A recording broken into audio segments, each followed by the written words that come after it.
Are live. Wait, let me say it.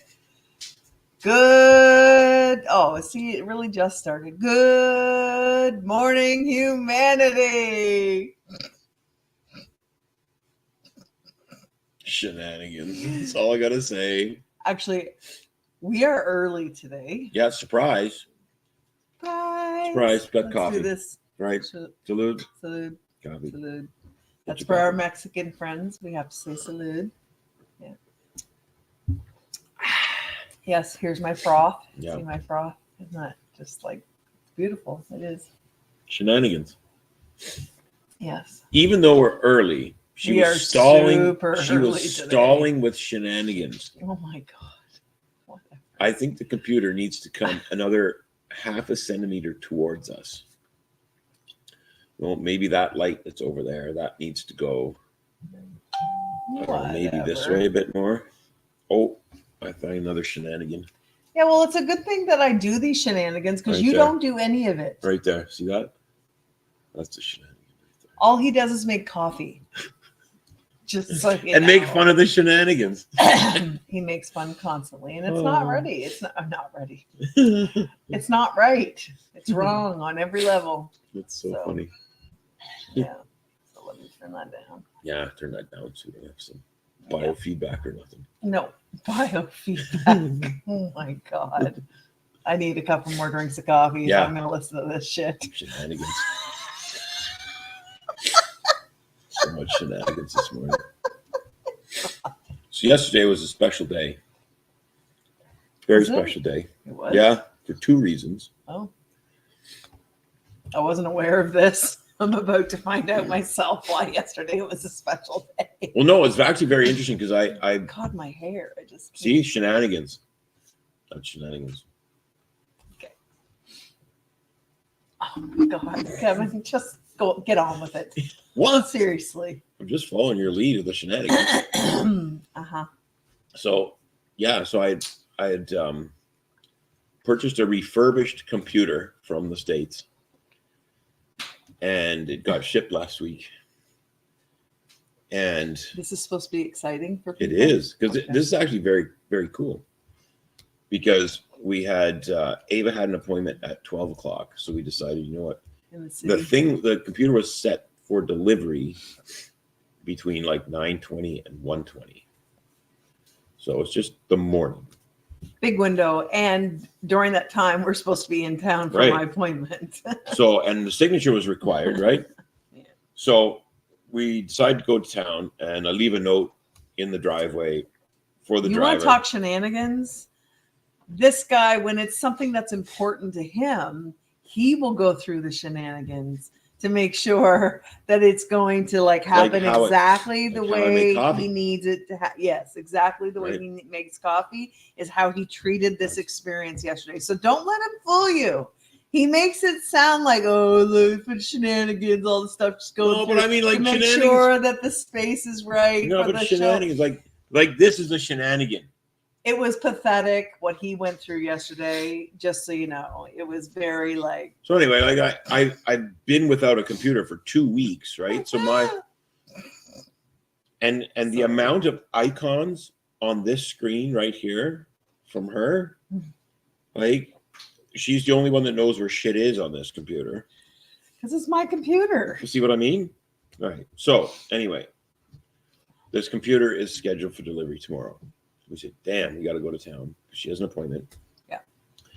And so we head in. I stop at the office, the FedEx office. And I ask them, we can't do anything to redirect it because, or whatever. If you're not there, they'll just bring it here. And I have to go in this morning and pick it up because a direct signature is needed from someone at that address. Well, okay, whatever.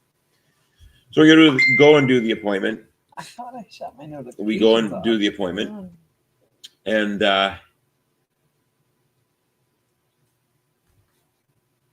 we decide to leave. We weren't sure whether we're staying after the appointment or not. We said, let's just go. So we left, stopped at AJ's, grabbed a couple things, little store on the way. That's a little plug for AJ's. Yeah. And then we got back. Now, there's only one crossroad that, well, two, I guess, but the first major one once you come off the highway onto the road we live on, and we're driving and we're coming up to this, and what pulls out off this road and starts heading towards our house but the FedEx van. Right in front of us. Right in front of us. So we follow it literally into the driveway. I personally think he should have just chased it down and saved the girl the drive. Nah, it's a long drive on this road. Maybe she hadn't been out here before. Maybe she just needed to know. Like, flagged her down and been like, "Hey, lady, I can take it now. Like, you don't need to drive all that way, you know." But anyway, so we got the computer. So it was a great day. The second reason it was a great day is she had a cranial treatment yesterday, which was really cool. I didn't know you were going to talk about that. No, but I mean, it was because he doesn't inform me of these things before he goes and does she got me a present. Oh, I see. Of a new set of balls. Yeah, but Kevin, you just totally. Oh my God. She got me a new set of smiley balls. But people don't know what that means. Well, they're about to. Oh, are they? Oh, I didn't realize we were talking about that today. No, I mean, it's just a funny little thing, right? So you got me a new set of balls. Hilarious. We got 2 sets of balls, actually. We did. I got a set too. Yeah. Yeah. But these are for, you put them in a sock and then you stick them behind your head as it's called a still point inducer. So yeah. You got a new set of balls. It's a tool for craniosacral therapy because that's my tool of trade, I guess. That's my training. I'm a craniosacral therapist. So anyway, that's one of my trainings. It was a good day yesterday.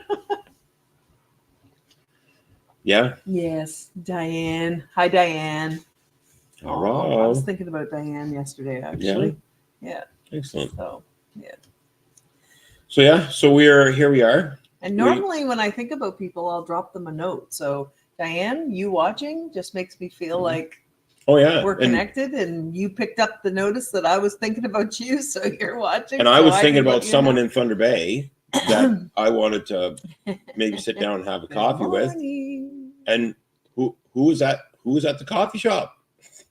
But this guy I was thinking about. So oh my God, that was cool actually. And you had just said like a couple of days before, I got to get a hold of him. Like I haven't seen him for so long, and I want to see where things are. And lo and behold, there he was. Right so we reconnected there, and then we're gonna sit down keep reconnecting. Yeah, there we go. So anyway, last time we chatted, we had a massive kind of speak into the mic topic. This mic is so freaking sensitive. Holy shit! It could be on the other side of the planet, and it would still hear me. Hi, Dana. Dana's watching in Newfoundland. That's the shenanigans. Hey, Dana. We have a New Brunswicker and a Newfoundlander for sure. Yeah. That's what I know for sure. I don't know who the other people are yet. I love it. Maritimers, see, it's early or it's later there, right? So yeah. For sure. I know. We're early. Sorry, Ontarioites and. Coffee just got ready early. That's all. Coffee was ready early. So what are we supposed to do, right? When the coffee's ready, that's what determines everything. You got to go. Yeah. So we chose a topic a couple of days ago to talk about today, and it's forgiveness. It's a big topic. Sudhir.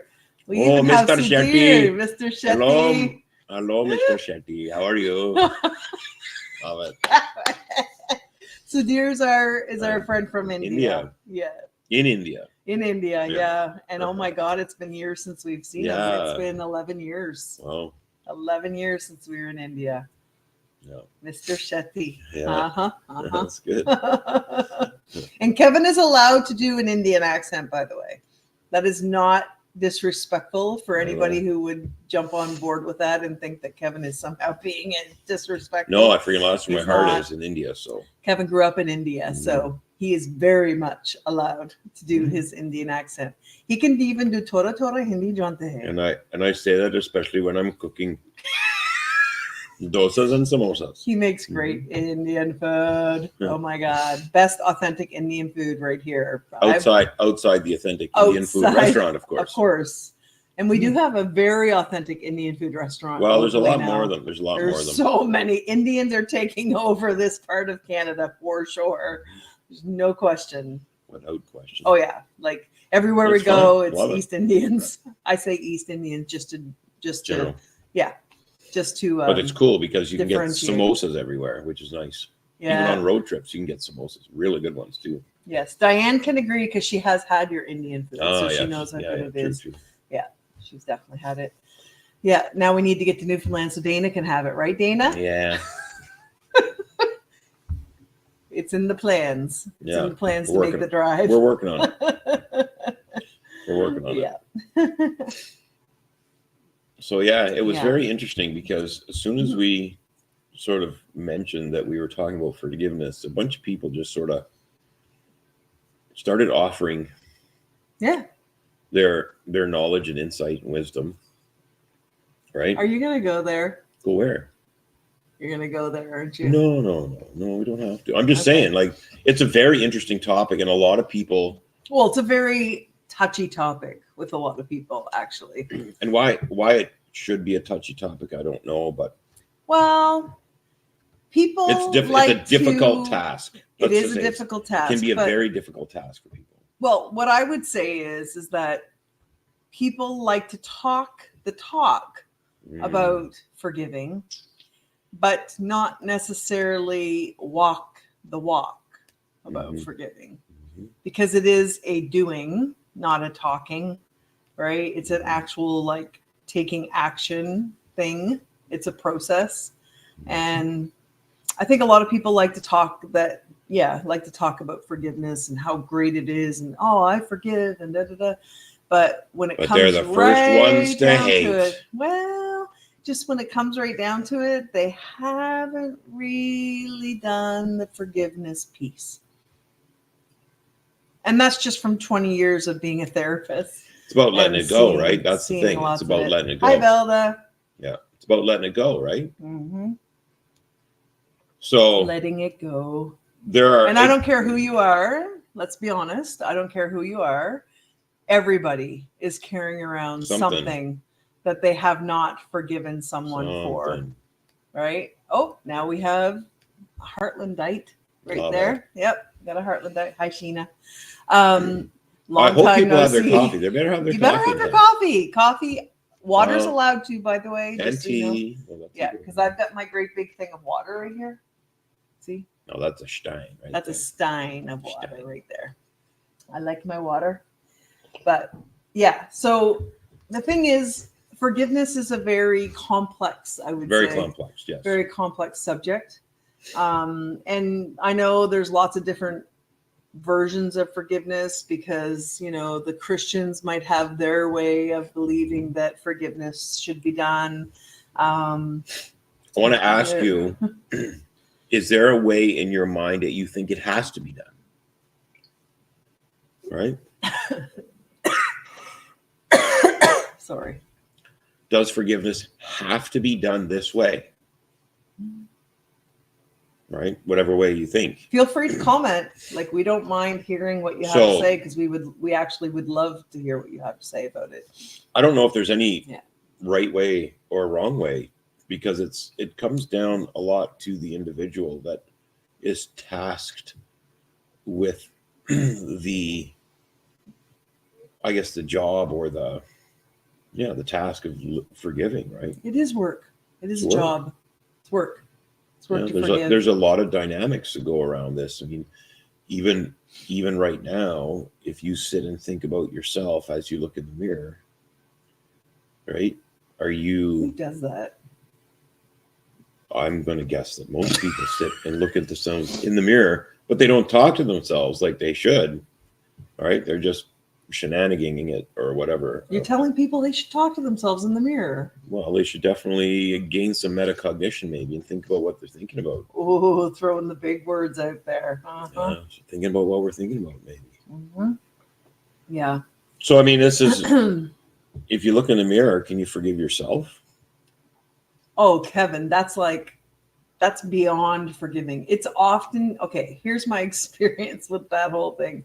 It's way easier to forgive somebody else for something they may have done than it is to forgive yourself.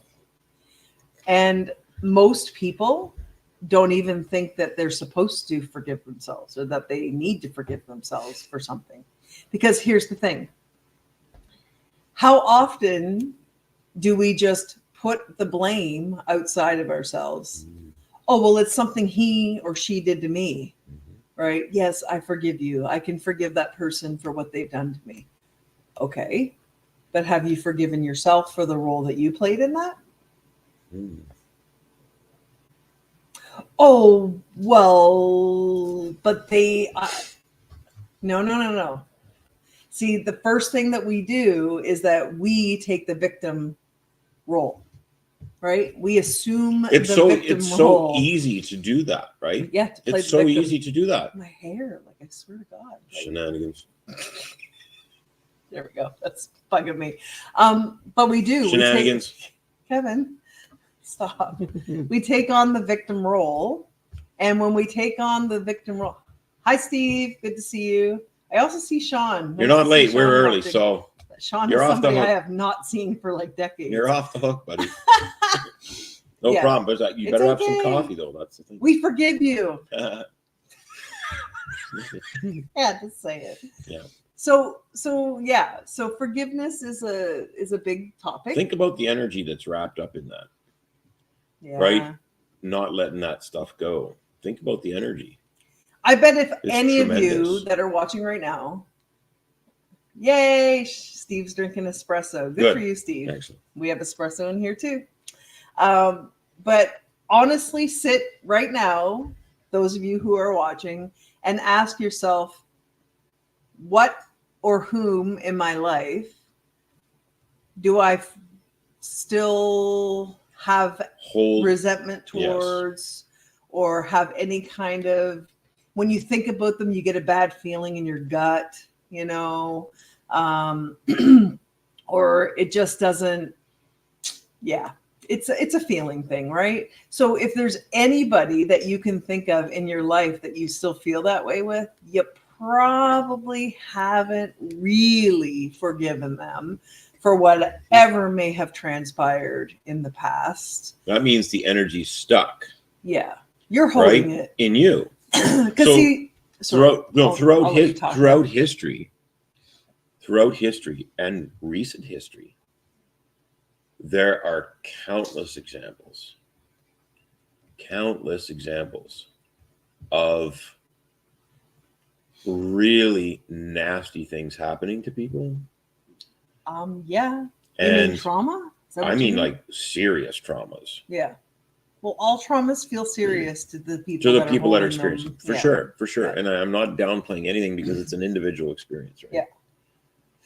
But if we look at things from a perspective of, you know, abuse or murder or violence in any way like that, there are people out there, and there's whole societies out there that have taken a forgiveness approach to reconciliation. Yeah. So that they can move on. Because and they're great examples, right? Mm-hmm. Those are great examples of what's possible, you know? Because I don't know about you, but when I hear those stories that are just so like unbelievable, you know, that an entire society, say, for instance, like what happened in Rwanda. I know that's an example that your parents were very actively involved with, where after the big Rwanda crisis, where massive genocide occurred, they actually, as a society, I believe, they created a system of justice that involved forgiveness, and the perpetrators of the crimes were actually invited back into the community, living side by side with the families that remained. Yeah. So think about that for a second. Think about that. You know, you witnessed I'm just making this up. You witnessed your brother being hacked to death by a man. Your neighbor, former neighbor, who turned on them. Yeah. And then years later, or I don't know how long, I think it was years later, this same man returns to your neighborhood, and you have come to a place in yourself and collectively as a community where you could forgive them and welcome them back into your community. Now think about that just for a second. Like again, could you? countless examples of this, right? There's a Palestinian man that he wrote a book, and the book's title is I Shall Not Hate. Right? When he watched an Israeli rocket come through his window and blew his family up in front of his face. It was a beautiful story. He was a Palestinian doctor that worked in Israel at an Israeli hospital. Yeah. Right? Fixing or helping Israeli soldiers and stuff like that. Mm-hmm. So think about the potential like conflict inside one's mind about that. Heart as well. Yeah. Just like everything. Yeah. But he chose to not hate. I shall not hate. Yeah. Because here's the thing, and I just want to do a shout out to Gail. Hi, Gail. Gail's my sister. She's in New Brunswick. And Granny and Evelyn. I see Evelyn's watching. Very interesting story with Evelyn. Somebody we connected with here, and then we learned that we're actually related. Oh, yeah, that was a very interesting story. Small world. Plenty of them stories. Oh, it's a very small world. Plenty of them stories. Right. So, what was his name that wrote the book again? Dr. Abulayesh. Right, Dr. Abulayesh. Very, very inspirational. I Shall Not Hate. You want to read a book that will really, really touch your heart. I mean, just touch your soul. Honestly, that book will do it. That's wonderful. So I just want to make note here that there is a comment that Granny Margaret McKay made for Tony, I'm going to say his name wrong, Oleanic. He's a political prisoner. He's one of the Coots Four, who's a political prisoner in Alberta. And he is working on forgiving those who incarcerated him for the last 802 days. He has prayed to soften their hearts. I mean, that is powerful shit, guys. That's powerful shit. Now, he has every reason, if you know his story. I would think, maybe, perhaps. To be angry and to feel hatred towards these folks will say, that have kept these four men in prison for the last 2 years since it was the truckers convoy when all that stuff kind of took place. These are freedom fighters, right? And they weren't even fighting, actually. They just happened to be present and got caught for standing up for our freedoms. Who knows what reason? Yeah. And so that it is a terrible situation. Actually. But the thing is that when you look at that example, that they have been, but it's an example of effort. It's about a choice. It is. You have to choose. They have every reason. Right. These you guys have to choose to want to do that. Every reason. Sitting in prison for the last 2 years, they have every reason to be bitter for what has happened. They have been treated terribly. So it's important, Kevin. It is, but very important. But think about this, like I mentioned a couple of days ago. Everyone's doing the best they can with what they have. Right? Yeah. So that when I say that, it's everyone's doing the best they can with the resources they have. And by resources, we mean mental, emotional, physical, spiritual, financial, material, whatever that is, because all of that creates a certain set of feelings within the body, a certain number of filters with which you arrive at your perceptions of things. And then that causes us to behave in so it's all ways. In us. It is. So when we think about that statement, we're only doing the best we can with what we have. It's just true. It's true. That is the forgiveness piece that we then can take and say, okay, well, that person is also doing the best they can with what they have. So if you can claim that as, yeah, you know what, I'm just doing the best I can here, so I deserve to be forgiven for anything I may have said or done, right? But that forgiveness comes from also within. Needs to be extended to someone else, right? You need to be empathetic and compassionate, right? Towards that person who you feel may have perpetrated some kind of act against you.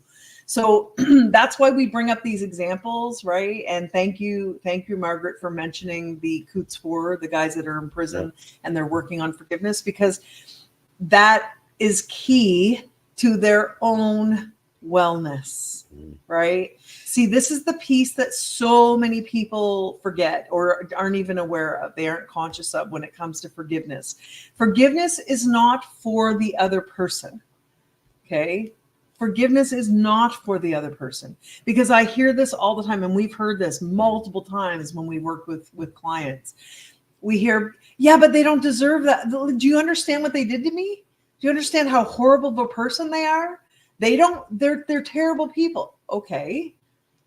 People I are only understand doing the that. best they can with what they have, right? Obviously, they're lacking in some mental resources or some, spiritual resources or, whatever, right? So they have taken those resources and behaved in a certain way that has obviously harmed you. But by you holding that bitterness inside your heart, all Who's it you're hurting? doing, who are you hurting? Right? Who are you hurting? Do you think for a second that by you holding that bitterness inside you and unwillingness to forgive them And for let it something go. and let it go, that you Actually, are harming let it them? go. If they are the kinds of, like, there's psychopaths out there that do terrible things, completely unconscious, don't care, don't give a flying fleet.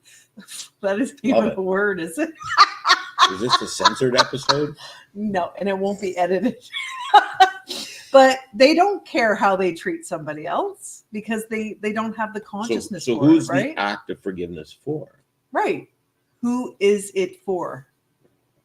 So the other thing, For you. The other thing you need to maybe think about is, you've probably heard, well, walk a mile in my shoes, right?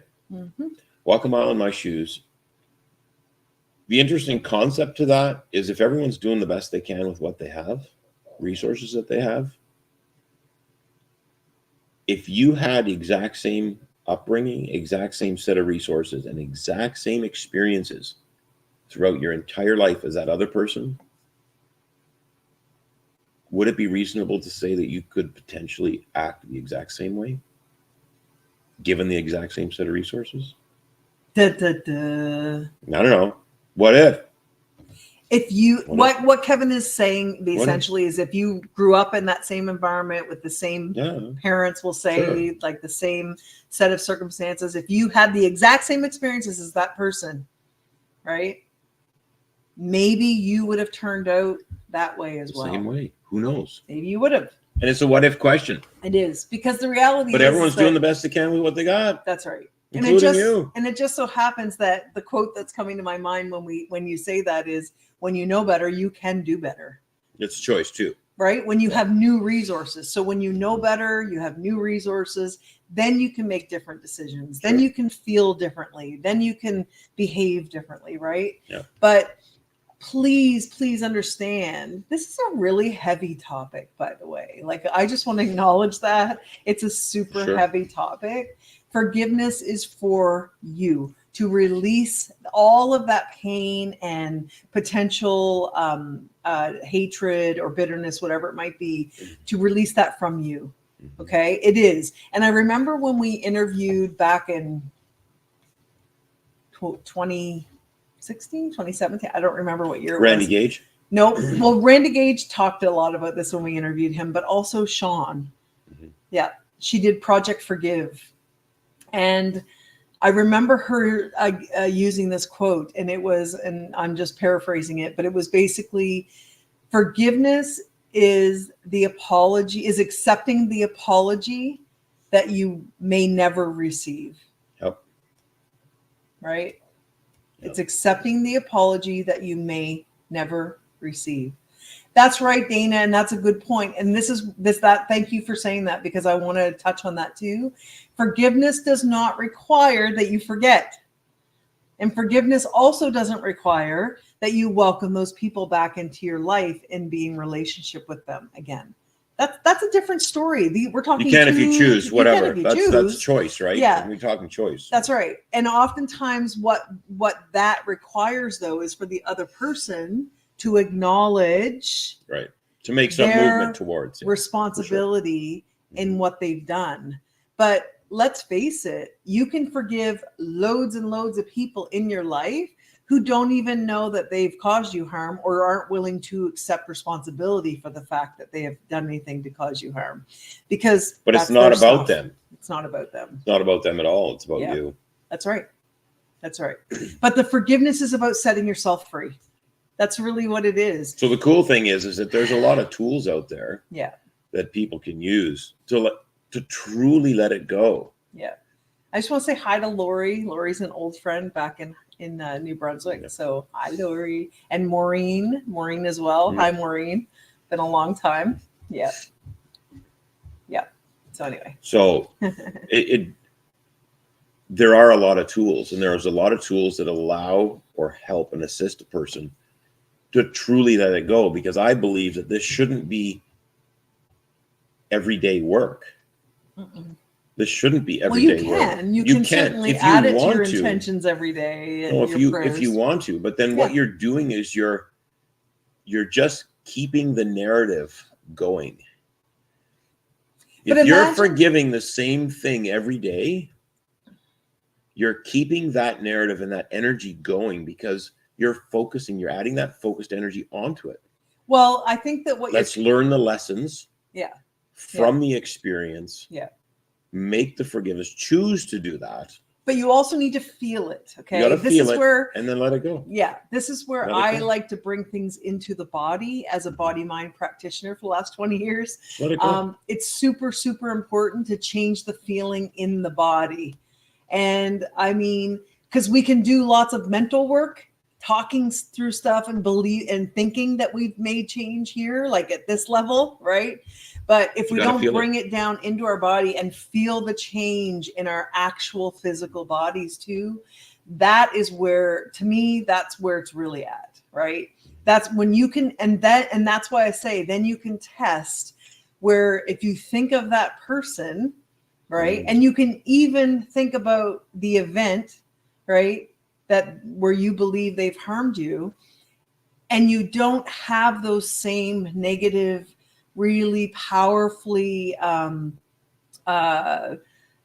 just say when the original feeling is not there anymore, and it's been replaced by a feeling of forgiveness and calm. Like you truly can actually love a person. Let it go. Who's hurt you in terrible, terrible ways. You can send them love.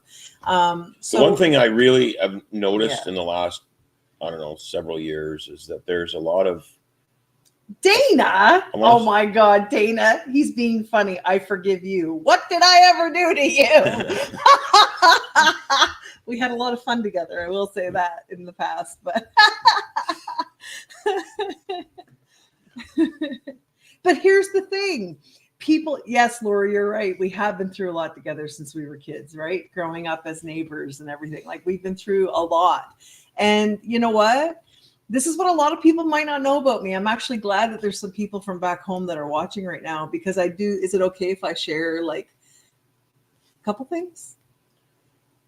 I suppose. Steve has a question. Oh, Steve has a question. Mm-hmm. What about the perspective of one that has done the harm? Meaning, do they need to? The other person did harm to you. The perspective needs to be is everyone's doing the best they can with what they have. And so you can't force them to accept responsibility. Exactly. Either. You can't. You just can't. You can't. It's tough. This is what I was going to say. It's really, really tough, guys, it's a completely different mindset. It is a complete switch, right? It's a complete because society right now has been designed to point the finger at the fault. Yes. The person doing the harm. So the person doing harm is only doing what they know, what they have come to know. Their behaviors are based upon everything that's gone before. Everything. Yes. Their filters, their emotions, whether their family was broken up, whether their cat died when they were 4 and that triggered them or that traumatized them. There's everybody's trauma reasons. They bring, unless they deal with it, it's coming to the table. Yeah. So this is why this discussion about forgiveness is about gaining perspective, not only from a higher place, but it's about perspective on ourselves. Yeah. Because the forgiveness piece is for us. It is. Because here's the thing. Us. They don't have to acknowledge anything. They don't. I mean, that's a bonus. I would if say, they do, woo, sure. That's a bonus. You if know? they come to that. So the Rwanda example. Yeah.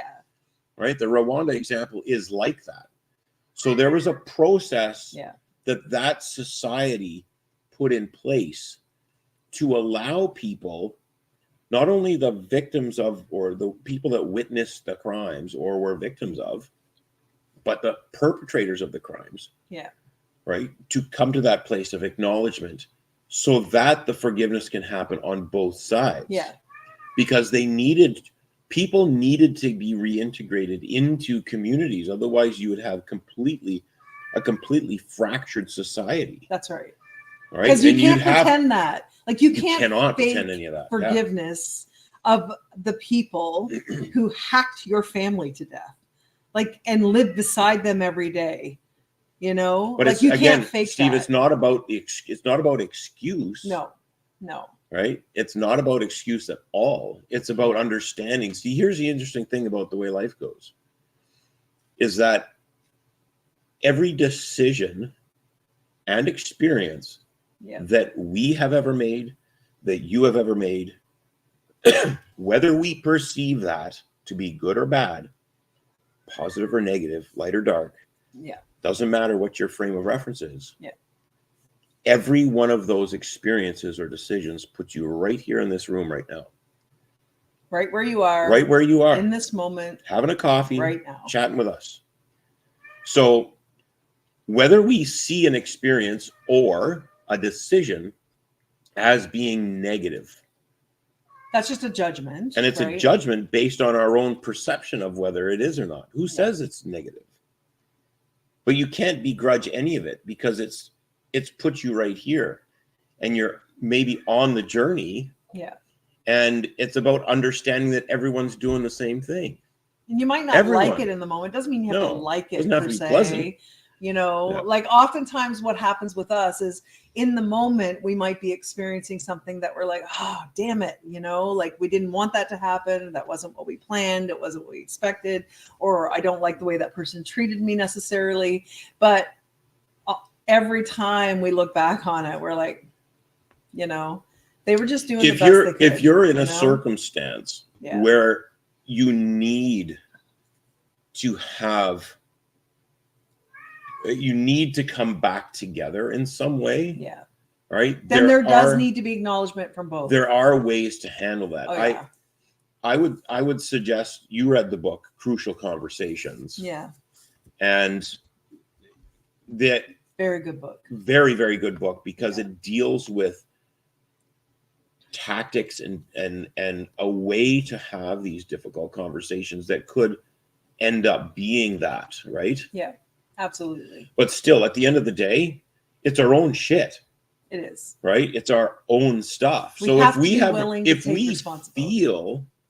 that we have wronged somebody, right? You have a choice. You can forgive yourself for that wrong or that action that you did. And or you can go and reach out to that person and say, you know what, I'm truly sorry for the way I behaved, the way I acted, what I did. You know, can you forgive me? It goes a long way. It really does. It does. But the thing is, the cool thing is that you don't have to actually verbalize these things to the other party in order for you to let go of the pain in you, right? But the other metaphysical thing is that we're all connected to the field. We are. And the more we focus on the negative crap, the more we keep that stuff in the field. So when we do the work, especially around difficult circumstances and situations, we can influence the field by changing our own energy. It has a ripple effect. It has a ripple effect, and we're all connected. There's plenty of science out there to show this. But here's the reality, okay? Is that we can actually affect the energy of the other person. We can. But we can't be attached to it. No. And you know. Hey, Linda. I'm loving this discussion and need to be reminded of this morning. You're welcome, right?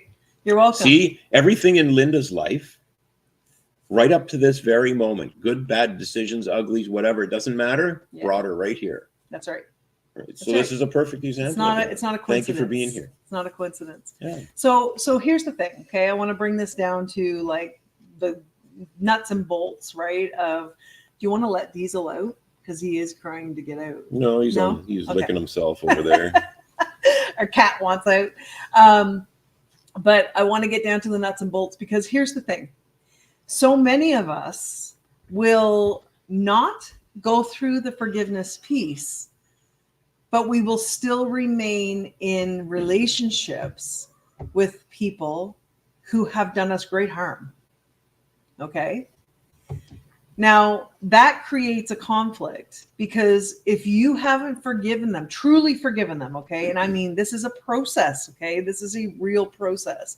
But if you haven't truly forgiven someone who has harmed you, and we're not saying that they haven't harmed you, like if you believe that you have been harmed, if you know you've been harmed, right, by that individual, then if you remain in relationship with them and remain bitter towards them, then what you're doing is you are neglecting and ignoring what you feel in your heart.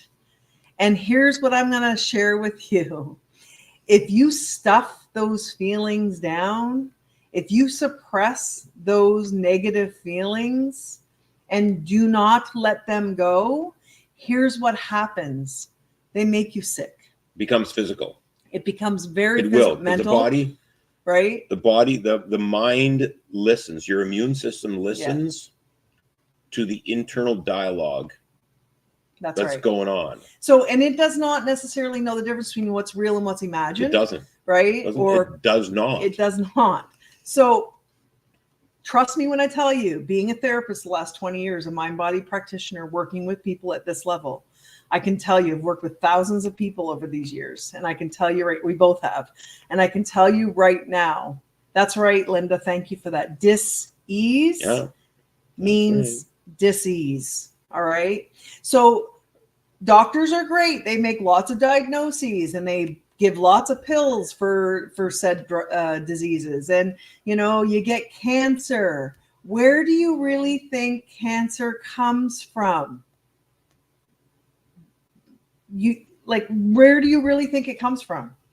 Do you really think that cancer just comes out of thin air? And all of a sudden you've got... But it runs in my family. Bullshit, okay? That's all scientifically, even, by the way, has been disproven. That's right? been debunked. Totally debunked. I love the debunk thing. That, you want to talk excuses, Steve? I would say that that's a great excuse to lump onto somebody. Oh, it's not your fault. It's not your fault. It runs in your family. No, absolutely not true. Yeah. We create it. So there was a study. There was a study where they studied adopted children, and they followed them. Mm-hmm. This is very interesting. Very interesting. Now, don't quote me where this actually, but in our research over the years, we came across this information. Yeah. And they studied adopted kids. And what they did was they looked at the genetic, facts. I want to say predisposition, if those are markers or whatever, that's the medical thing for you. Yeah. They looked at the genetic predispositions of the families that were doing the adopting versus the genetics of the child that's being adopted. Yeah. And they found that the child had no genetic predispositions to the family diseases that they were going into. But guess what happened? Right? The child ended up in the end getting the same diseases as the family that they went into. That's right. Right. So it became an environment that child went into where they said, come on, son, I'm going to tell you about the family diseases. You're old enough to understand now. Yeah. Right? Which is utter bullshit. Yeah. It's called epigenetics.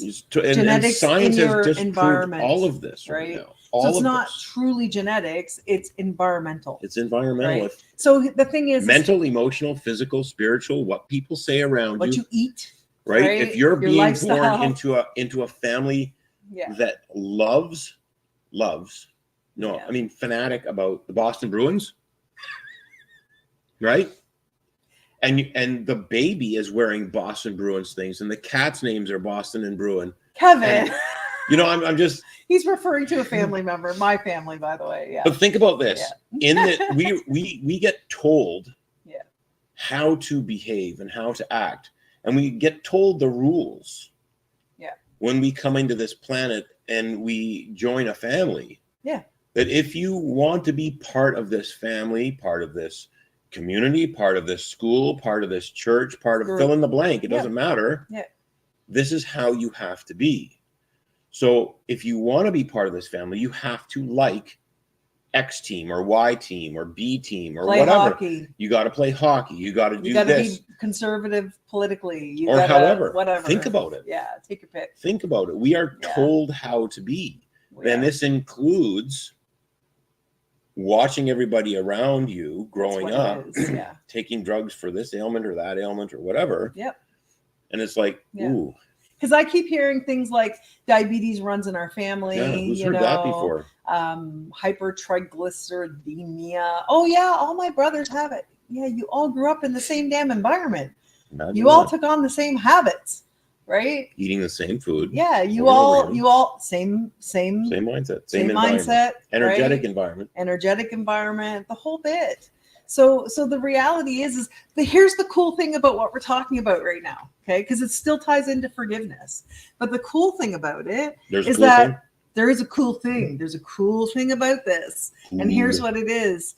You are in charge of being able to change it. You are. Like I said before, you want the solution? Go look in the mirror. Yeah. Go look in the mirror. You don't have to just say, well, that's the way I was raised. Now I'm 45. What can I do about it? I've done this on the side of disempowerment and victimization. Victimization, exactly. I just want to say hi, Robin. Hi. That's someone else I haven't seen for decades. But the reality is that you're in charge. You're in charge. You. And I know, listen, I'm not going to get into the God conversation, but you are in charge from creator, if you want to say it that way. Like we have this power inside of us that can overcome, transcend anything. Absolutely. Even cancer and trauma, right? You do not have to succumb to your family genetics. You do not have to succumb to your family cyclical behaviors, right? You don't have to be the victim of it. There's all kinds of examples out there of spontaneous remissions of fill in the blank. Absolutely. There's great videos out there. Look up The Miracle Man, right, on YouTube. Look up Never Give Up Arthur. Yeah. There's all kinds of these examples where people were literally like paralyzed from their nose down. Joe Dispenza's work. Amazing. Look up any of his interviews online. You'll be blown away. People that are in wheelchairs getting up and walking away because they made a decision. That they're no longer going to be a victim. Because here's the other piece to this, okay? And trust me. I have lived this. All right. I have lived this. I grew up in small town, New Brunswick, and I see a few of you on here, and I'm really glad you're here because there's things about having grown up in a small town in a small province like New Brunswick that does not get talked about. Okay. It does not get talked about. Swept under the carpet. Under the rug? Oh, these things don't happen here. These things don't happen here. Yes, they damn well do. All right. So I was someone who was sexually abused as a child. And I also know that I was one of many, many children who were sexually abused in that same town, in that same neighborhood. And here's the thing. It took me till I was 29 or 30 years old, I think it was, 30, to finally talk about it publicly to people. Okay? Now, here's the way that I was able to finally do that without feeling like it was destroying me to do it, or like I needed to be ready in myself to do it, but the way that I needed to do that so that I could be strong enough, because guess what? You don't necessarily get loved for telling the truth. You get attacked quite often, right? You get demonized by people in your own community that you thought cared about you, because they don't want to face those demons. They don't want to face what may have happened under their watch to their own children or their own relatives that grew up next door, whatever it might have been. They don't want to face the truth. Okay. So when you're someone who tells the truth, especially when it's about things that hurt or were causing damage or hurt or some form of abuse or whatever in your community, when you tell that truth, you have to be strong. You have to have forgiven that person in your heart before you can face them and not cower, before you can tell the truth and handle the judgment and criticism of people around you who are, it's their own ignorance. They don't know what they don't know. They're doing the best they can with the resources that they have. And if they want to live in Egypt, by all means, go for it. If you want to live in ignorance, by all means, go for it. The reality, though, is... If you don't get the Egypt joke? I don't get it. But anyway... Denial. Oh, denial. Okay. Yeah, denial's huge. But the thing is this. Because I was able to forgive the perpetrators of my sexual abuse as a child, okay, the family members that I felt very hurt by for different reasons growing up, and even the family members who turned on me when I spoke out about the perpetrator of my child abuse, okay, because it was a neighbor, it was a family friend. Do you think I felt good about doing that? No, but I knew in my heart I needed to do it to protect other children in that town. And I had tried privately to make those changes before. I had tried talking to people who should know what he had done because he was around children. And I was deeply concerned about that for decades, right? I had my own children growing up in that town, right? So I had to say something. And my friend and I, we didn't even know we were neighbors. We didn't even know that we both had been abused by him because it was in separate occasions, right? Until we both started talking about it. And then boom, then we came together and we both took him to court for it. But the thing is this, we both acknowledged that the only way we were able to go through with that the way that we did is because we truly forgave him in our hearts first. Like I can look at that person who did it and I have absolute compassion for him. I truly do, right? I don't hate him. I really don't. I look at him actually and I see someone who was also hurt.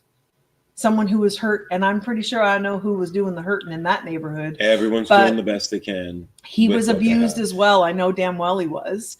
And I can have absolute compassion for him, for the pain that I'm sure he went through as a child, right? That caused him to become someone who causes pain to other children, right? He never went to prison. He never did. That's just the reality of the court system, right? But he didn't. And I didn't actually want him to. That wasn't my intention. I just wanted to bring awareness to the community so that people could be on guard and just, you know, educate their children, right, about the dangers of abuse and grooming. Grooming is huge. It's a huge, huge piece. But the thing is, I still want to come back to this. I forgave him. I forgave him. I forgave anybody who played any role in that. Absolutely, I forgave them. No, and I mean that from the bottom of my heart. Anybody want a peanut? You know, And I'm not saying that it's easy, right? I'm not. And I know you were, Lori, and I thank you for being there. You were a very good friend for doing that. Thank you. But if we deny things that have happened, right? Even and don't deal with things, them personally. Yeah, in here, in our hearts, right? We will make ourselves sick. That's a fact. I mean, that is a fact at this point. That's not hyperbole or, theory. That is a fact. That's not new age, whatever. This is a fact. Okay. No question. So I know, and I'm glad that you did forgive him for real, Gail. And I know that you would had to have in order to even interact with him and not have bad feelings towards him because he still lives in the neighborhood, right? So, I mean, these are important pieces. But the thing is that I truly did forgive, and I know I set myself free, right? And in that process of disclosing and sharing what had happened, I'll tell you, I sat with my mom, who did not know these things happened until I told her when I was 30. And I had done a long journaling piece. Like for me, writing is very therapeutic. So I wrote all these feelings out. I got it all out. And I just, that was part of my healing process. So I sat with my mom and I read this huge journal entry that I had written. And she was very upset and she was crying and she was like, I can't believe that happened. And I'm so angry. And I wish that I could if I had known back then that he had done that to you, I would have gone over there and killed him. And I looked at my mom in the eye I was crying too, of course. And I said, Mom, and that is exactly why you did not know back then that was happening. Because what good would it have done me, you, and our family and our lives if you had, in a moment of rage, gone over there and killed him? What good would that have done anyone? That would not have been good, right? So I have to believe in my heart that that's the reason I did not disclose this to you back then. And I've waited until I'm a mature adult who has done the healing work and who has forgiven him. And I want you to do the same thing, Mom. I want you to forgive him. Lived right across the road all those years, still did, right? How can you have? Because I've done the healing work. That's how. I've forgiven him, right? I understand why he is the way he is. So there was it's all in timing. It was all Everything's in timing. The right timing. It was all in timing. And that's why here's the thing too. I got to add this in here. This is super important. And that is that don't have this regret or guilt about not having done this work sooner, or not having forgiven sooner, or not having disclosed maybe some truths like I had to, or chose to when I was 30, with his support, by the way, right? I disclosed it when I was 30, but after we got married, he helped me to go the next step, right? But the thing is that everything happens in what we would call like divine timing, right? And there's just sometimes that we aren't ready.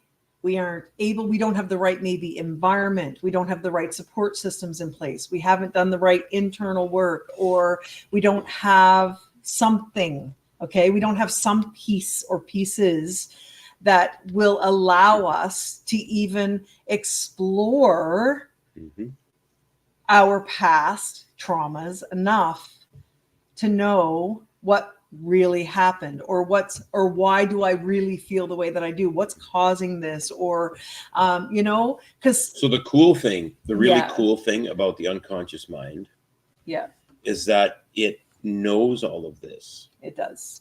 It knows that there could be an experience that needs to get sort of put aside for now. Yeah.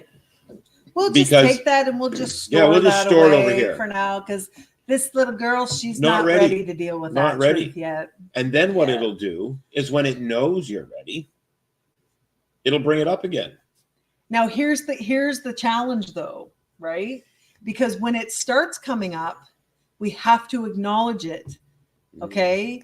It is so much, you're so much better off acknowledging it instead of trying to push it down, because when your higher self, I'll say, knows, or your intuition knows that you're ready to deal with this, it will keep putting it in your face. It'll just be there. It'll be there. It'll be there. Don't stuff it back down.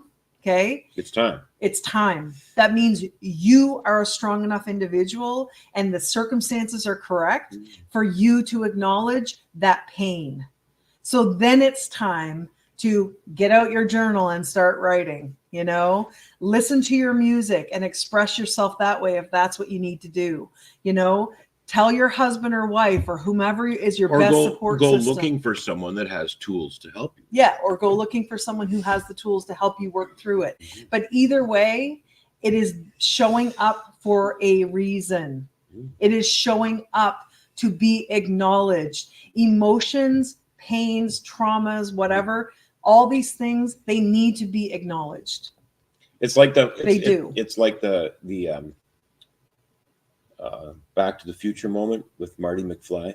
McFly. Right? They knock. They'll let you know. Yeah. So they do show up for a reason. And it can be scary, right? Especially if what you're having to experience or what you're experiencing, it includes other people.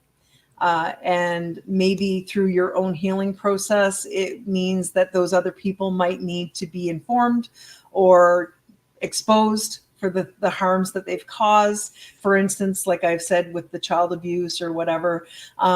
Now, here's the thing too, is that, and I'm going back to New Brunswick again, because that's where my childhood was. And I know that New Brunswick's just a smaller example of what goes on everywhere.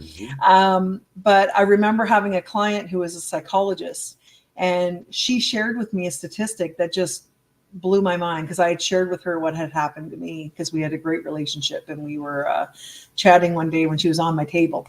And she told me, she said, you do know that sexual abuse in this province is extremely prevalent.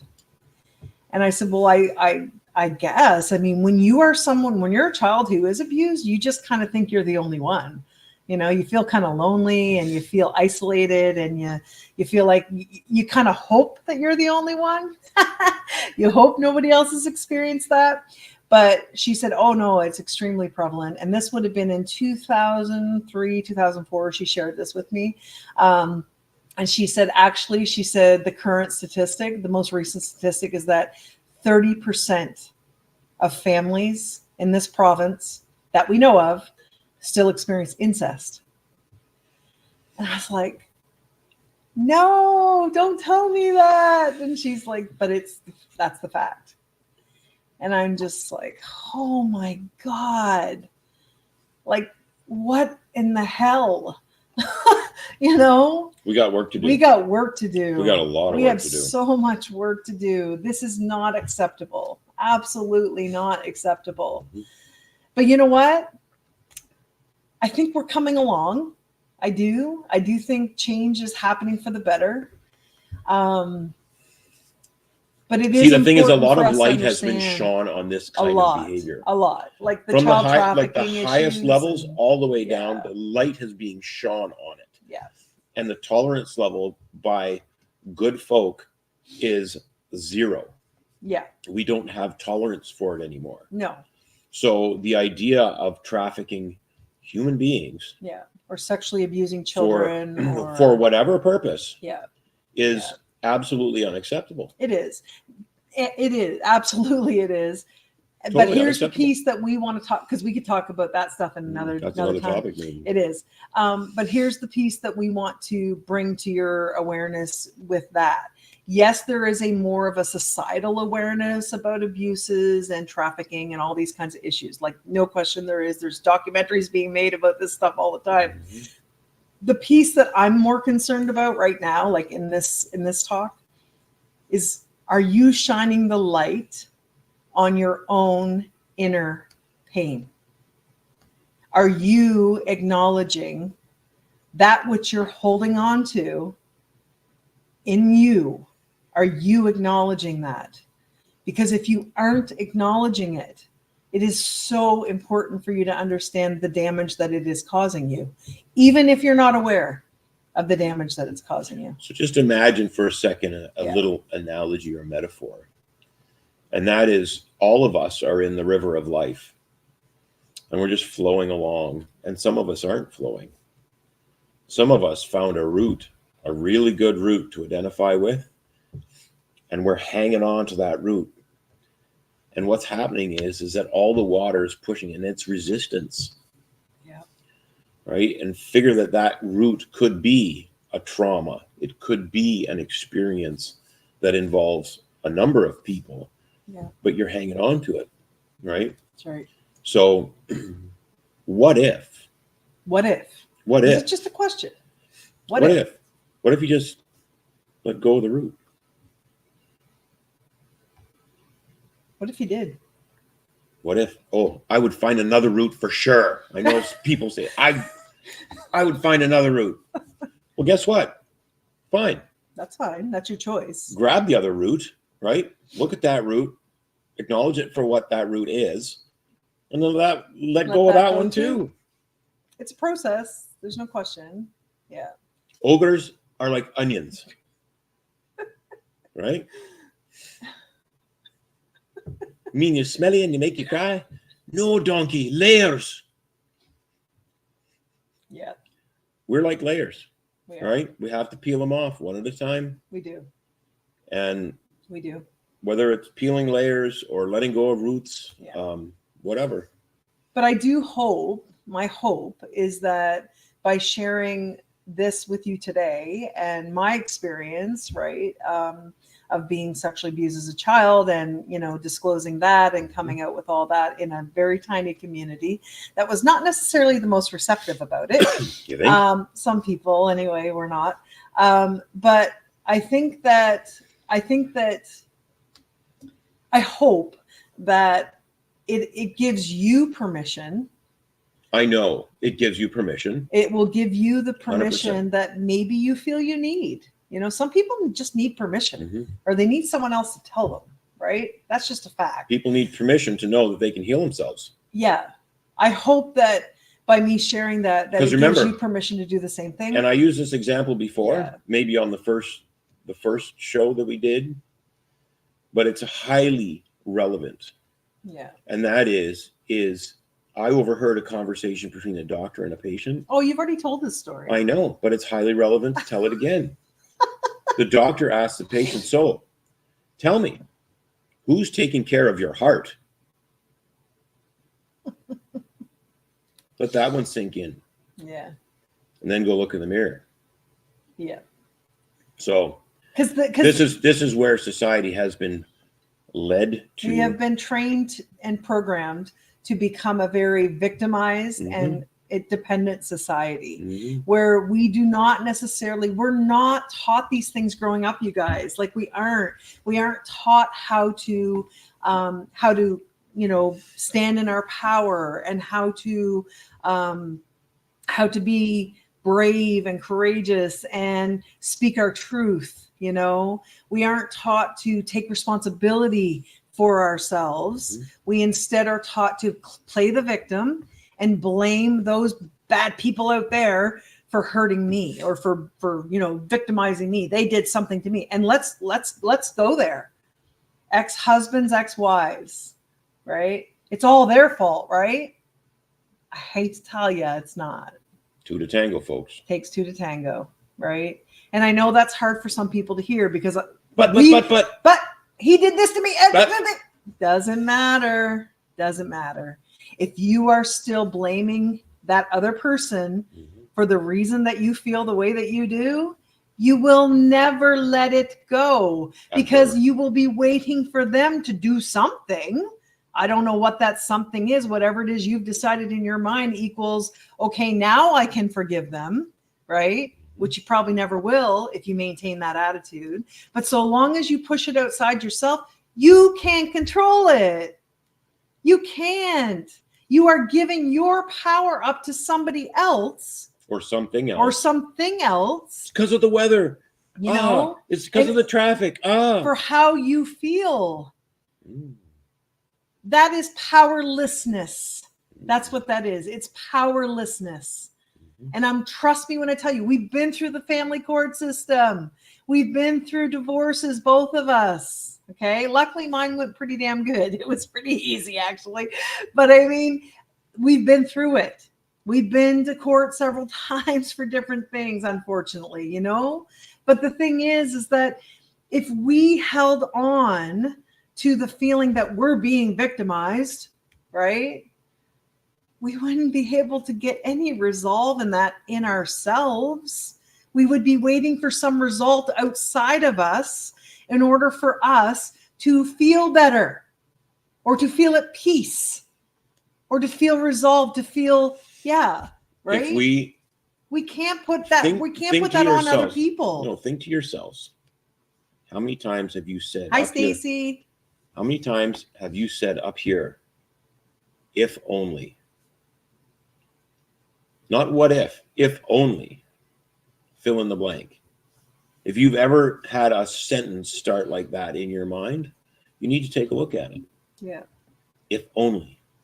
If only I, if only they. Yeah. If only it. Yeah. Right? Just do that as an exercise. Right? Just do it as an exercise. Yeah. I think one of the things we might look to do is to talk about solutions and tools maybe for things like this, I guess. Yep. Maybe the next time we chat.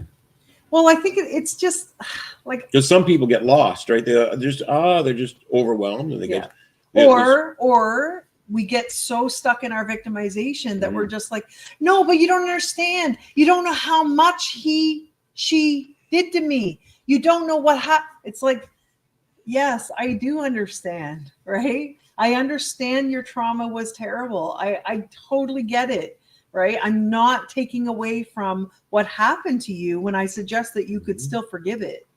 That's not what I'm saying. So the one fellow, Randy Gage, that we interviewed years ago, he, as a young man, he was going down the wrong road and he realized that. But he was in a situation where he was actually shot. That's right. I forgot about that. He was shot. Yeah. We interviewed Randy almost died years ago. Yeah. But he made a decision to forgive the man that shot him. Yeah. And move on. It wasn't about him facing him and say, I forgive you. It's about the internal work he did. That's right. In order to shift that energy, transmute that energy of that circumstance and that experience. Yeah. To completely change the trajectory of his life. And his life has been very bountiful and bountiful, full of abundance, and you know, and he's a but great he had guy. to have that experience. Yeah. But he chose in that moment, right, to let that go. Yeah. He chose to let it go. He chose to let it go. Yeah. See, the thing is too, is that if we aren't able to forgive another person, like we said, for harm that you believe they've caused you, then you're holding on to that. Now, that's you doing that. That's you doing that. Now, I want to just help you understand something here, because we've all been programmed by media. You know, we've all watched the Hallmark movies, right? It's funny because just yesterday I saw a picture on Facebook of our my old high school English teacher who's still alive. I think it's great, Sandra Culberson. But you know, I remember I love to write, and I wrote this story. She got us to write a creative writing story. I think it was grade 11, but I wrote this story, and she gave me a good mark and stuff. She said it was good, but she actually criticized it. She gave me feedback. Now I see it as feedback. Back then I was like, oh, how dare her do that? Oh, but now I'm like, oh, it's fine. I get it. But she told me, she said, it's a little too Hallmarky. That was her feedback for me at the time. But that's okay, right? Now. But what she didn't understand about my life at the time is she didn't know anything about all the stuff that I'd gone through. right? She didn't know all the hell really that I was going through at the time. I mean, I was bulimic, I was self-hating, I was self-abusing like crazy, you know. I was depressed. I'm sure a lot of people in my life, friends and stuff, I see some old friends on here right now, but I'm sure they didn't know I was going through that hell. I mean, let's face it, you're a teenage girl, you're in high school. Are you really going to sit there and talk about your problems? No, you're not going to sit there and say, oh, by the way, did you know I was sexually abused as a child by a neighbor? Right? Or did you know that? Fill in the blank. Like, listen, I could list off a whole bunch of things in my childhood that caused me harm, but it's okay now because I understand how those things happen, why they happen. I took the lessons from them, and I also admire and respect the fact that those things all made me who I am now. They all added up to who I am now. It brought us all to this room right here. That's right. Everybody, it made me the person that I am. Because I've even had people ask me, how are you different from other, say, family members or what have you? And we're all different. We all have different personalities, right? We all have different experiences. Whatever. That's a whole other conversation. That's a whole other conversation we won't get into now. But the point is this.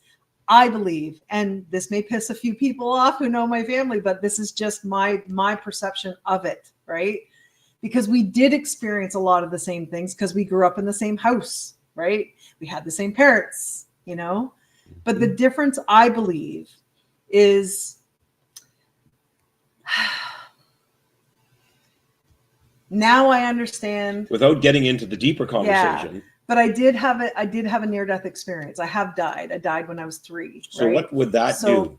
Change perception? That definitely opened a whole portal, you know, in my consciousness that maybe most people don't get to experience, right?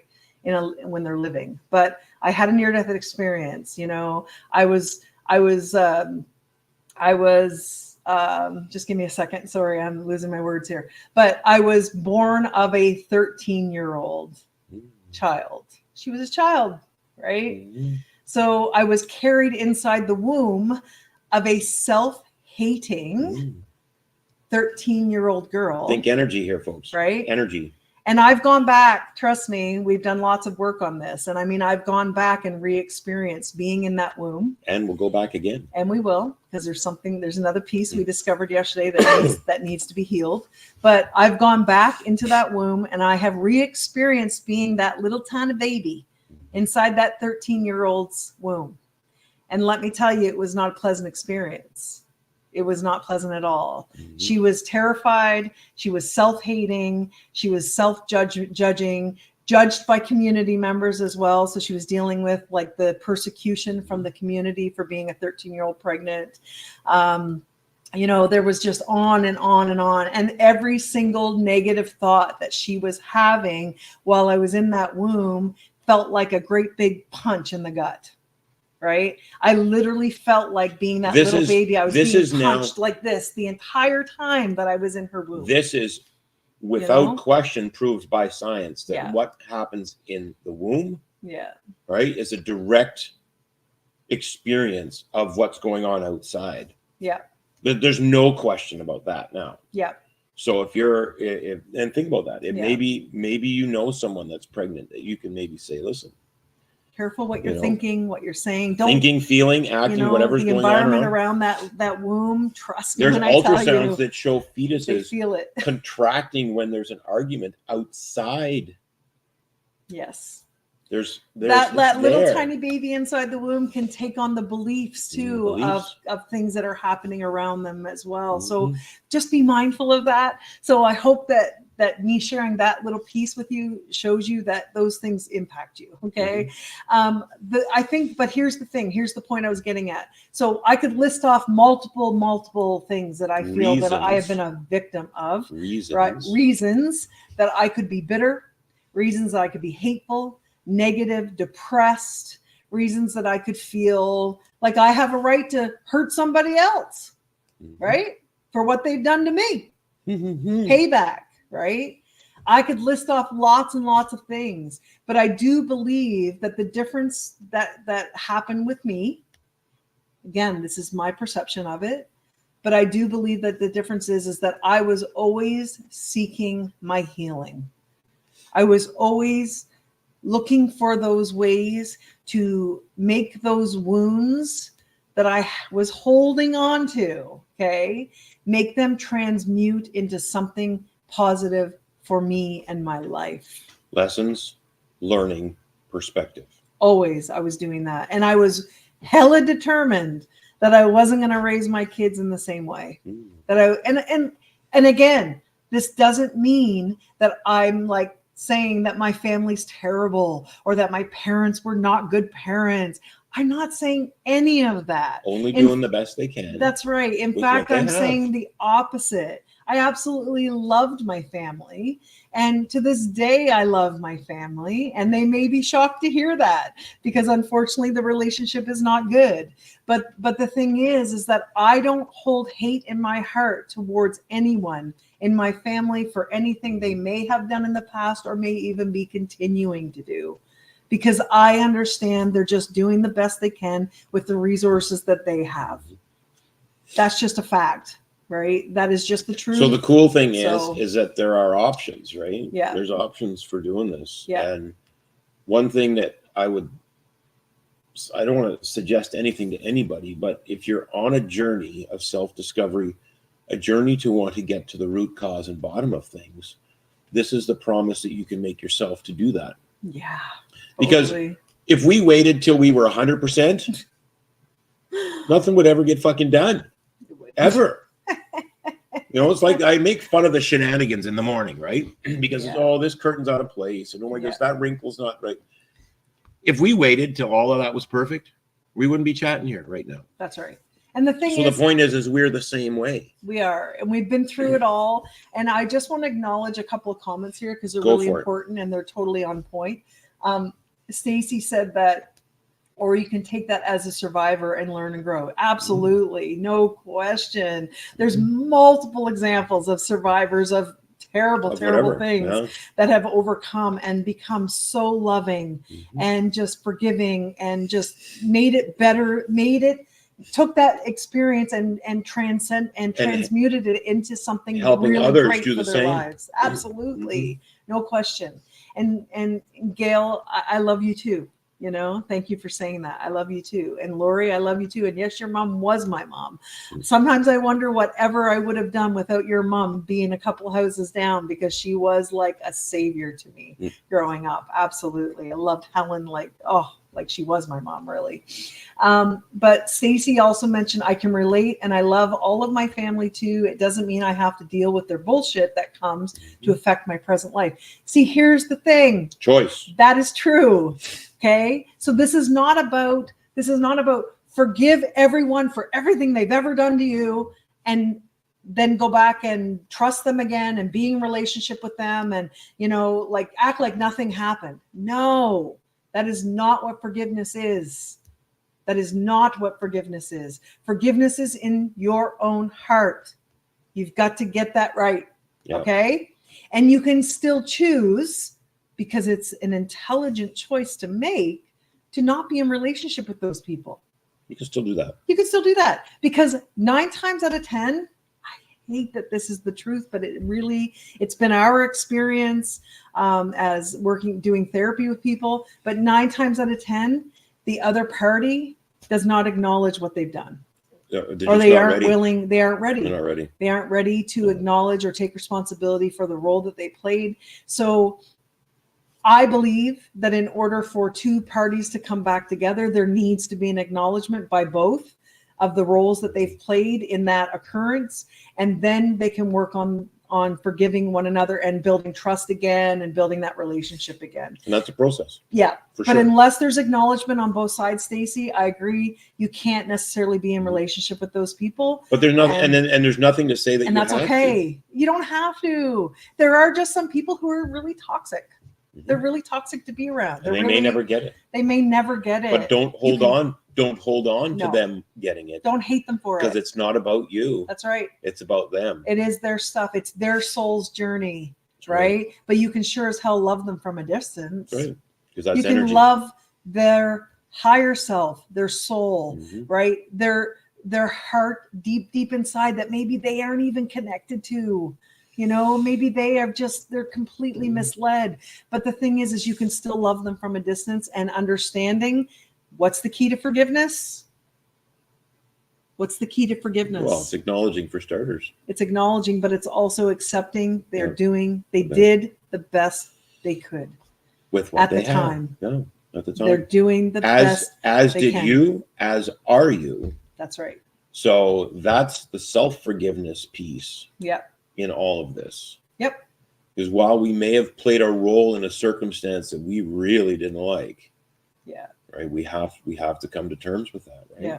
So again, Stacy mentions the other parties in my situation definitely don't acknowledge anything that happened.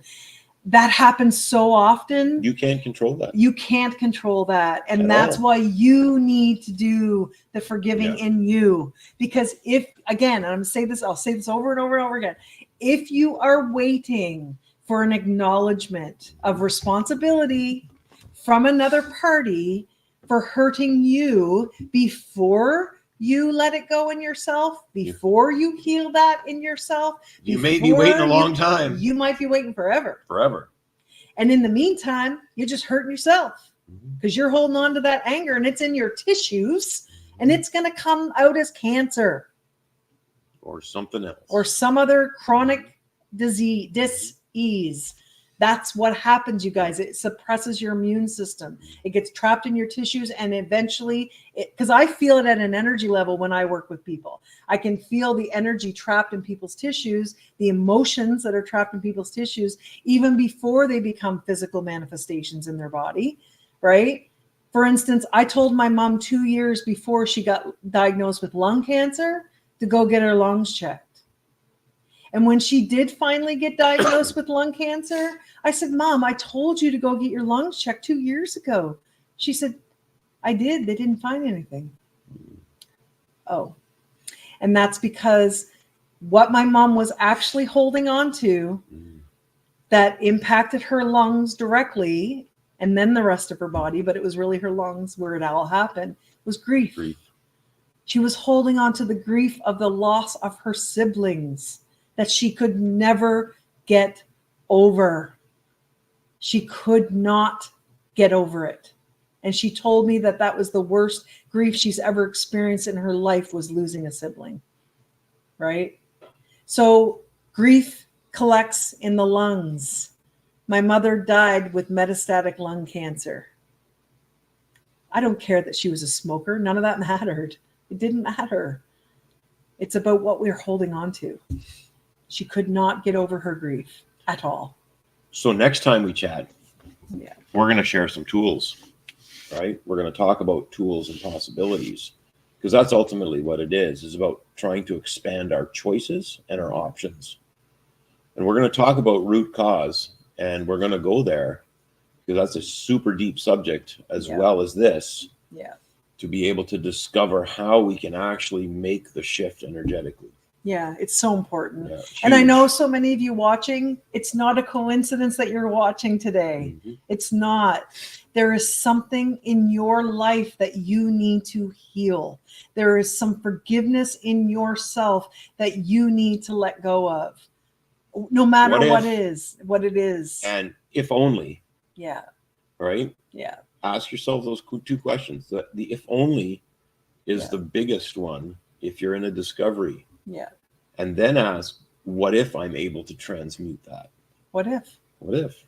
I bet that there's a bunch of you, honestly, if you really were to be honest with yourself, because that's key. You have to be true. You have to be totally honest with yourself. This is a no bullshitting approach to healing, but you have to be honest with yourself and say, who am I holding on? Who am I still begrudging or resenting or holding on to any kind of anger or anything towards, who doesn't even still live anymore? Maybe.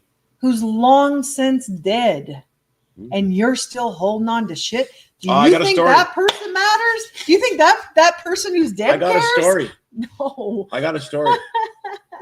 So these two monks that lived in this monastery up on the hill, very, it was all about like silence and themselves, like meaning focusing on themselves and stuff, and not wanting to interfere in anybody else's life in terms of their experience or karma or anything like that. So this was sort of where they were in their monastery. So these two monks decided to walk into the community at the base of the hill. I just want to say hi to Esther. Nice to see you here.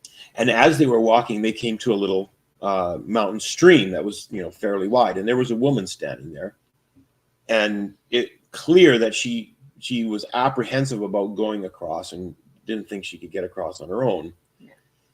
And the monks looked at each other, and, you know, the one monk just said, "I'm going on my way." So the other monk picked the lady up and took her across the stream. And the first monk that went across, he's just looking at him like, "What the fuck are you doing? You know, that's not what we're like learning and teaching, and, it's not and what we're supposed to be doing." So they get into the town, they do walking around, whatever, grabbing their supplies or anything like that. And you could tell the first monk was like extremely bothered. Yeah. Extremely bothered. So on the way back, he finally said, why did you do that?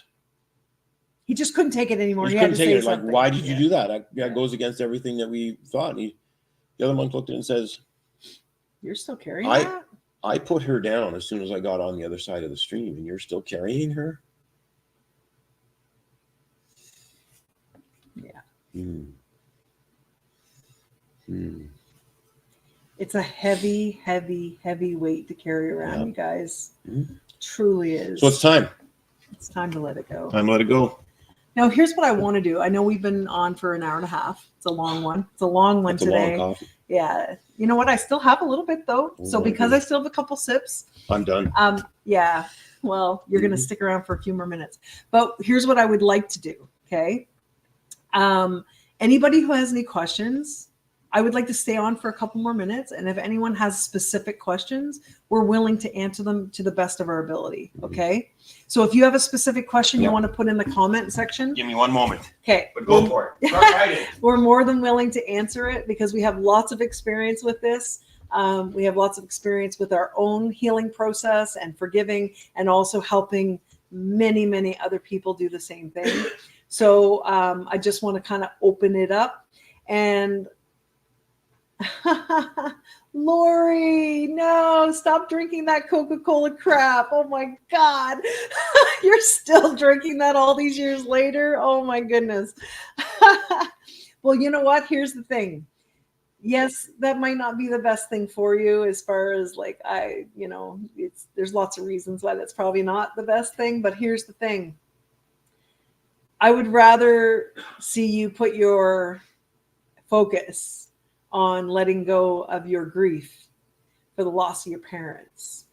I'm sorry if that's too personal, but I know you mentioned it on here, so I know that that's okay. But I just really want you to do that work of letting go of the grief, because that's what's impacting your lungs, right? We hold the grief there. We do. We truly, truly do. And, you know, I just know for me personally, I used to have terrible, terrible grief, especially after my mom died. That was really, really hard to let that go. Even though I am someone who can communicate with souls on the other side. So it's not like she really left me, but it didn't matter. There was still a tremendous amount of grief. And I'll be honest with you, and this is what has had to come through my own healing process, is it wasn't just the loss of my mom. It was what the loss of my mom, what my mom dying, what it actually meant. And I knew in my heart it would mean. And that is that I would lose my family. Because I knew when my mom was gone that it wasn't going to be the same ever again. And it kind of hadn't been up to that point, unfortunately. A lot had changed after I moved away. But the thing is that, and this is what I know my family doesn't know, and I'm going to share it because this is important. It's about understanding, right? It's about truly understanding people and the experiences that they've had that impact their decisions and impact the way that they behave, right? And that is that my mom actually told me when she was lying on her deathbed to never go back. She actually said that to me. And I said, Mom, what are you talking about? What do you mean don't ever come back? She said, I want you to promise me that when after I die, when I'm gone, that you'll never come back. And I was like, why are you saying that? Because that just, for someone who just, in my heart, family was everything, honestly. And it broke me. I'm like, well, Mom, she said, you will beat your head against the wall, hoping, wishing, and praying that they will change for the better. Mom knew. And it will not happen. Waiting for someone else to get it. Yeah. Mm-hmm. If only. Because that's what she had done. She had only. hoped, wished, and prayed inside herself, right? And she always wished that things could be different, but they weren't. And even in her dying days, they weren't. And it broke her. It really did. Mm-hmm. It broke her heart. Her heart was absolutely broken because the words that she said to me, even too, when she was lying on her deathbed, were, and this doesn't mean that this is my entire family did this. Okay. This is just a generalization. Okay. This is the words that were spoken. And that is, and this is an important piece because it's about healing and forgiveness. Right. But she said, here I am lying here on my death. Here I am lying here on this bed dying. And still I'm not important to them. Insignificant. She felt very insignificant to her family. Like literally the next room and everyone's partying in the kitchen. Not everyone. Well, Don't say everyone. A lot of people. Some people were having their happy hour. And my mother was in the next room dying, literally. So and listen, you could take that as a judgment if you are one of my family members and you're seeing this. It's not, okay? This is just an acknowledgement of her experience. Mm-hmm. And that is what happened, right? Mm-hmm. And she could not overcome that. And she held in all of that pain inside herself for many, many, many years, feeling this pain. It went unresolved, right? And then it became metastatic cancer, which then ended up killing her because she could not let it go. Question. Yeah. Oh, we have a question? Oh, I don't know. Just you got the phone. Lori's commenting. I remember you telling me a story about Mom. I can't remember it that well, but if you ever have another one, please let me know. Would love to hear it. Mm-hmm. That must be maybe a story of maybe speaking to her since she crossed over. I don't know. I'll see if I can tap into that one and get some information for you, Laura. Yeah. But yeah. So I understand that the truth is sometimes hard for people to hear. You know, I get that. Like I do. I get that it's hard for people to hear. It's not comfortable, right? To hear the truth, especially if it's something where you're perceiving it as an attack on you or a judgment or a criticism or whatever. But here's the cool thing. Anything that I've said, even in this last hour and 38 minutes that we have been on here, anything that I've said about anyone that may seem negative or whatever, I assure you, I have forgiven. I have forgiven. And not saying that it was necessarily an easy thing to do, but I did. I have forgiven, right? And I love everyone in my family, no matter what. But again, just like we love you guys. Yes, we love you guys. Right. Wow, that got real deep real quick, didn't it? But you know what, Gail, I know it's hard to hear, but the thing is that I'm coming from a totally different level of understanding, right? I'm coming from different training. I'm coming from different experience. So when Mom was sick and I got to be with her, I understood why. I understood that it was an emotional reason that she was sick. I understood all those things. That's why, like I said, when I was giving her treatment 2 years before, I felt the energy in her lungs. I felt the disease starting to grow in her lungs even before they could actually see it. Right. And so I was trying to warn her without coming out and saying, Mom, you're going to get cancer, because I know the power of the human mind. And so I didn't want to give the idea to her so that she would then manifest it and believe, because she would believe it's going to happen and be all worried. And then, then that just causes a whole other set of problems in the body, right? And in the mind. So I didn't want to be responsible for that, for planting that idea in her head that she was going to get sick. So I just was trying to be very subtle and just say, Mom, you just get your lungs checked just to make sure, just to make sure nothing's going on in there. And like I said, it wasn't until she was actually diagnosed with cancer, and she died 36 days later after she got diagnosed. It was quick, but it wasn't until she got diagnosed and I was helping to care for her. Gail and I, for the most part, absolutely were the ones doing it. But I'll tell you, nothing will change you quicker than wiping your mother's dirty, shitty ass. But it's just true. Like, if you're taking care of a loved one in that capacity, it changes you. So, yeah. Okay, so I'm not seeing any questions there, so we're going to wrap it up. But I want to thank each and every one of you for hanging out. I so appreciate it. Anyone who came on late, like Bridget, I see Shirley just popped on. Highly, highly recommend you go back and replay the video, because it's going to be worth it to you to have a listen. And I believe that, and because I don't believe that these things happen coincidentally, right? I believe you're here for a reason, and maybe this is just something that you needed to hear, right? So homework, if only. Homework. No, if only.